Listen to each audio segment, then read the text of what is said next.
ito magbibenta na naman tayo ng bote. Ito guys, tara. Tatak-tatak natin ang bote. May pira sa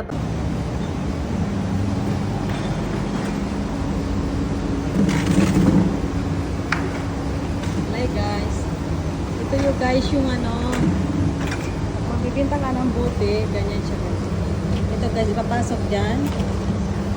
Tapos, bahala na siya magbibilang kung magkano ang ipasok ng bote dyan. Ayan guys, ayan.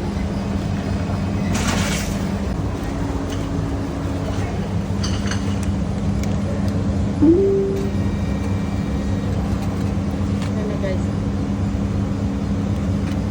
Kaya nabintahan natin ng bote o dalawang resibo.